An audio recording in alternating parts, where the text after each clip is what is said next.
కలిపి ఒక చర్మం ఉంది, ఆ చర్మానికి ఒక బనీని వేసాం, బనీని మీద లాల్చీ వేసాం, లాల్చీ మీద ఇంత ఎత్తు కండువా వేసాం, ఇంకేం కనపడింది ఇక్కడ?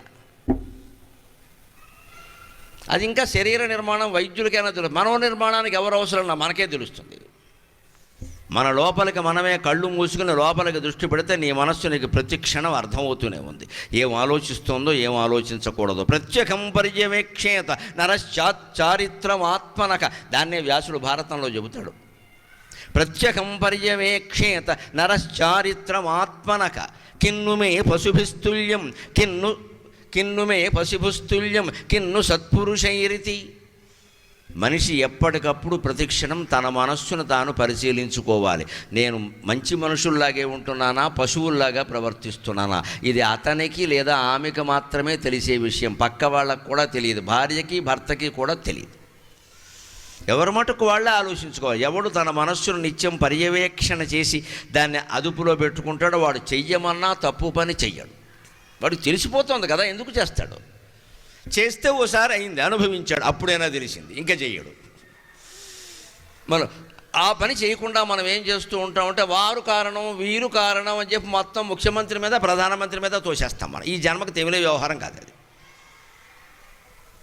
నీ మనస్సు నువ్వు మార్చుకోవడానికి ముఖ్యమంత్రి గారు అసెంబ్లీలో చట్టం చేయాలా?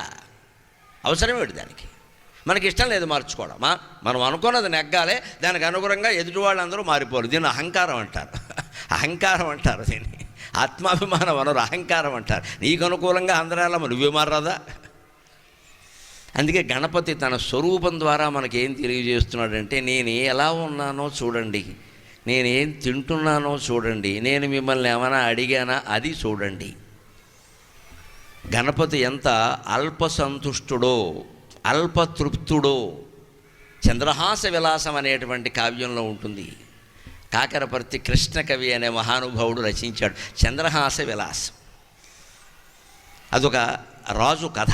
దాంట్లో గణపతి ప్రార్థన చేస్తాడని, కావ్య ప్రారంభంలో గణపతి ప్రార్థన చేస్తారు కదా మామూలుగా. అటువంటి గణపతికి నమస్కారం అంటాడు. ఏమిటి ఎలా చేస్తాడు నమస్కారం అంటే, మోదక సంచయర్పణము మోదము గోర్ప అభీప్సితార్థముల్ కాదనకిచ్చు భక్తజన కల్పకు గొంతు. అభీప్సితార్థముల్ కాదనకిచ్చు భక్తజన కల్పకు గొంతు. మోదక సంచయర్పణము మోదము గోర్ప తృణంబు మేరువంచు ఆదరమొప్పజూచి మనసార గ్రహించి అభీప్సితార్థముల్ కాదనకిచ్చు భక్తజన కల్పకు గొల్చెదను.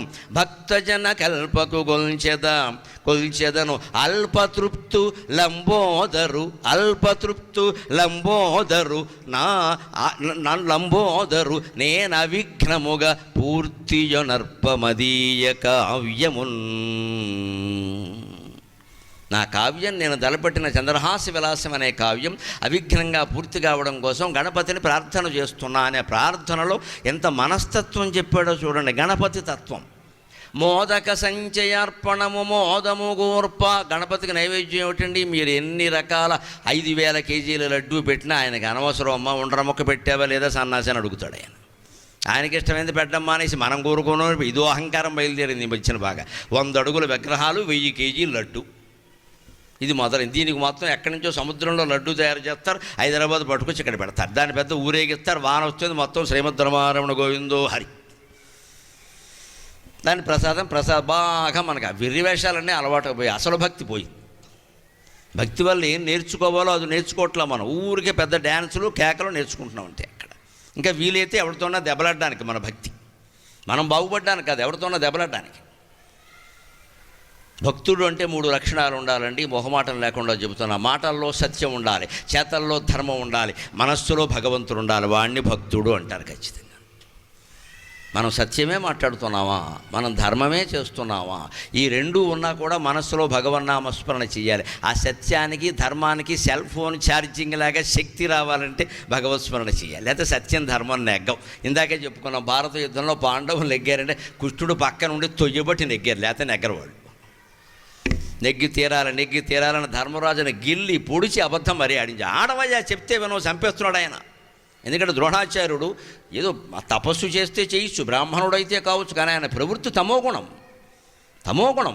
విపరీతమైన హింస. ఇప్పుడు దుర్యోధనుడు ఏదో అన్నట్టే, నువ్వు సరిగ్గా యుద్ధం చేయటం ఆయన రెచ్చిపోయాడు. ఇంకా ఎవరి మీద? మంచివాళ్ళ మీద. నువ్వు గురువేనా? అసలు వాళ్ళ పక్షంలో చేరడమే తప్పు. చేరినవాడు విపరీత యుద్ధం చేసి పాండవులను చంపేస్తుంటే కృష్ణుడు ఊరుకుంటాడా? 15వ రోజు మధ్యాహ్నం ఒక్క పూటలో 1 గంటలో 50,000 మందిని చంపేశాడు ద్రోణాచార్యుడు ఒక్కడు, బ్రహ్మాస్త్రం వేసి. ఎవరి మీద? పిచ్చుకల మీద. సామాన్య సైనికుల మీద బ్రహ్మాస్త్రం వేస్తారా? బ్రహ్మాస్త్రం ఎప్పుడు వేయాలి? బ్రహ్మాస్త్రం అంటే తిరుగులేని అస్త్రం. ఆగ్నేయాస్త్రం, వారుణాస్త్రం, గారుడాస్త్రం, పర్వతాస్త్రం, నాగాస్త్రం, అన్నింటికీ విరుగుడు బ్రహ్మాస్త్రం. అది ఎవరి మీద వేశాడు? ఈయన ఆటో డ్రైవర్ మీద, లారీ క్లీనర్ మీద వేశాడు. బుద్ధి జ్ఞానం ఉందా? పౌరుషం.